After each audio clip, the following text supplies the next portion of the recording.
네, 10월 2일 목요일 복음이 이끄는 일상 시작하겠습니다. 마태복음 6장 27절인데 예수님이 그렇게 얘기하시죠. 너희 중에 누가 염려함으로 그 키를 한 자라도 더 할 수 있겠느냐. 그 염려가 아무런 해결책을 줄 수 없다. 염려는 결과를 좋은 결과를 만들어 줄 수 없는 거죠. 또 너희가 어찌 의복을 위하여 염려하느냐. 들의 백합화가 어떻게 자라는가 생각하여 보라. 수고도 아니하고 길쌈도 아니하느니라. 그러나 내가 너에게 말하노니 솔로몬의 모든 영광으로도 입은 것이 이 꽃 하나만 갖지 못하였느니라. 그러니까 들에 핀 백합화, 공중의 새를 보고 그것이 어떻게 자라는가 생각하여 보라 이렇게 얘기하죠. 우리가 깊이 일상을 생각하면 그 일상 속에 하나님의 원리를 발견할 수 있다 이렇게 얘기합니다. 그래서 믿음은 사고하는 것이다 라는 제목인데요. 굉장히 신앙생활에서 중요합니다. 이것은 실천하기가 쉽지가 않지만 이것을 알고 있으면 굉장히 도움이 많이 되죠. 그러니까 예수님이 "무엇을 먹을까 무엇을 입을까 염려하지 말라." 말씀하시면서 "공중의 새와 들의 백합화가 어떻게 자라는가 생각하여 보라." 이렇게 말씀하시죠. 그러니까 마틴 로이드 존스 목사님이 산상수훈 강의에서 그렇게 표현합니다. "믿음은 사고하는 것이다. 믿음이 없는 것은 사고하기를 포기하는 것이다." 그러니까 믿음이 있다는 것은 생각한다는 것이고요. 믿음이 없다는 것은 생각하기를 포기하는 것이다. 이렇게 얘기합니다. 그 무슨 얘기냐 하면 우리가 견고하게 믿음을 가진 사람은 어려운 현실에 부딪히면 부정적인 생각이 밀려오죠. 그 첫 번째 생각이라고 제가 그렇게 표현하는데 그때 이제 부정적인 생각이나 감정이 밀려올 때 사고하기를 포기하지 않습니다. 생각하기를 포기하지 않는단 말이에요. "내 영혼아 네가 어찌 그렇게 불안하하며 낙심하느냐. 왜 내가 이렇게 화가 나지? 내가 왜 이렇게 힘들지?" 그리고 하나님의 관점을 가지고 그 상황을 다시 해석하는 거예요. 내가 주인이 내 생각이 주인이 되지 말고 내 감정이 주인이 되지 말고 그렇게 해서 공중의 새를 보고 들에 핀 꽃을 보고 깊이 생각할 때 들에 오늘 피었다가 지는 이 꽃도 하나님이 먹이시는데 그리스도의 목숨보다도 소중한 내 인생을 하나님이 그냥 그렇게 버리시겠는가? 그럴 수 없습니다. 내 생각하고는 다른 일들이 펼쳐지지만 우리의 모든 것은 합력하여 선을 이루시는 하나님의 계획 안에 있다는 것을 신뢰할 때 그 어려운 현실이 주는 부정적인 생각을 막을 수가 있는 거죠. 그러니까 익스트라노스 우리 바깥에서 무언가 들어와야 되는 거예요. 우리 안에는 선한 것이 없습니다. 그래서 하나님의 말씀을 근거로 가지고 생각해야 되는 거예요 그때. 감정적으로 무너질 때 여러 가지 부정적인 생각이 들 때 그때는 생각해야 됩니다. 말씀을 붙들어야 되는 거예요. 하나님의 관점을 가지고 와야 됩니다. 그래서 말씀으로 인해서 힘을 얻는 거죠. 그러나 믿음이 적은 사람은 사고하지 않고 환경과 감정이 밀려오는 대로 생각하며 절망합니다. 환경과 감정이 막 밀려오는 대로 생각하며 부정적이고 짜증나고 화나고 욕할 수는 있어요. 그러나 절망까지 가는 것은 그 생각을 붙들기 때문입니다. 모든 죄는 그 나의 의지가 포함되는 거죠. 마귀가 그런 생각을 넣어줄 수도 있습니다. 그리고 내가 그런 생각을 할 수도 있죠. 그러나 그것을 내가 붙들 때 결국 그것이 쓴뿌리로 내 안에 자리를 잡는 거죠. 좋지 않은 생각 그리고 부정적인 마음 그런 것들이 있을 때 그걸 털어내는 연습이 좀 필요하죠, 생각을. 우유를 마셨는데 상한 우유면 배틈됩니다. 생각이 떠올랐는데 건강하지 못한 생각이면 배틈되죠. 생각을 털어내면 됩니다. 그러니까 우리가 그 생각이라는 것 그것이 인제 믿어서는 안 되는데 하루에도 수만 가지 생각이 떠오릅니다. 그러니까 죄되지 않은 생각, 이 죄의 유혹이 없는 생각, 생각이 정말로 깨끗한 생각 그런 사람은 없어요. 늘 하루에도 수만 가지 이 잘못된 생각들이 우리 머릿속에 들어오는데 그것을 내가 선택할 수 있는 능력이 있다는 거죠.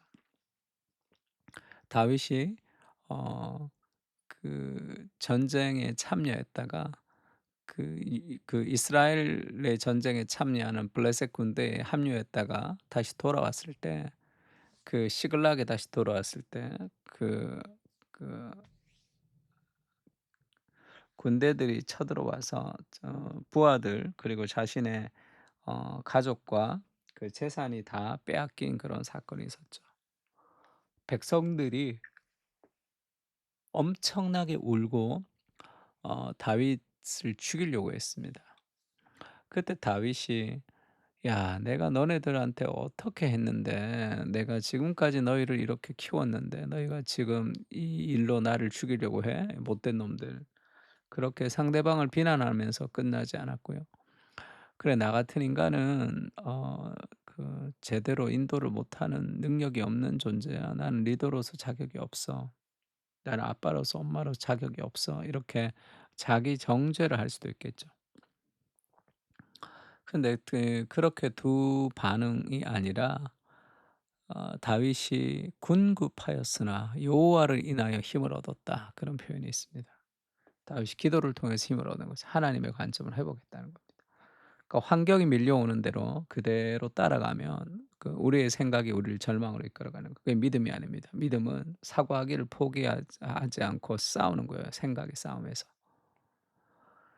그러니까 두려움은 환경의 문제가 아니라 사고하지 않는 문제입니다. 또 염려와 걱정도 사고하지 않는 문제예요. 환경의 문제가 아닙니다. 믿음의 문제예요. 그래서 "무엇을 먹을까 무엇을 마실까 염려하지 말라. 믿음이 적은 자들아." 이렇게 얘기하잖아요. 어떤 믿음이 적은 거죠? 하나님이 나와 함께 하신다는, 하나님이 하나도 전능하지 않다는, 하나님이 하나도 힘이 없다는, 내 아버지 되시는 하나님이 정말로 형편없다는 그런 삶의 고백입니다. 그래서 두려움과 걱정과 염려는 그것은 심각한 수준의 죄라는 것을 좀 알아야 돼요. 늘 사람들이 걱정하고 염려하고 불안하니까 늘 그렇게 살아가는 것이 맞다고 생각하는데, 그것은 하나님을 향한 모독입니다. 하나님의 능력을 향한 그런 무시예요. 그것은 하나님을 향해서 엄청난 저주를 퍼붓는 것과 같다는 것을 알아야 됩니다. 왜 그렇죠? 하나님이 세상보다 크시잖아요.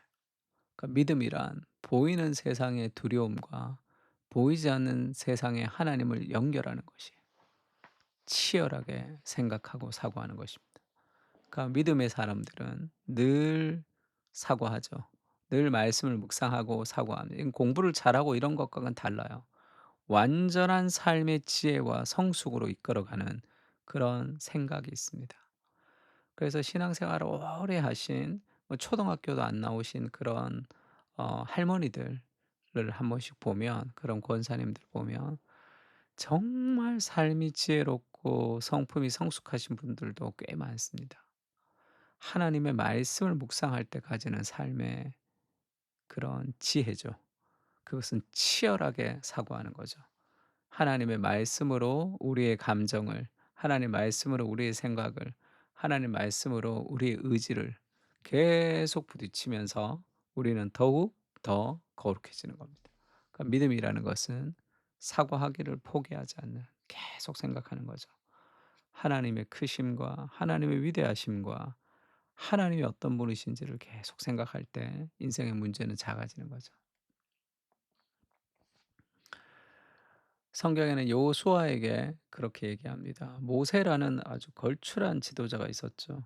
근데 그 모세가 죽고 여호수아가 얼마나 두려웠겠습니까?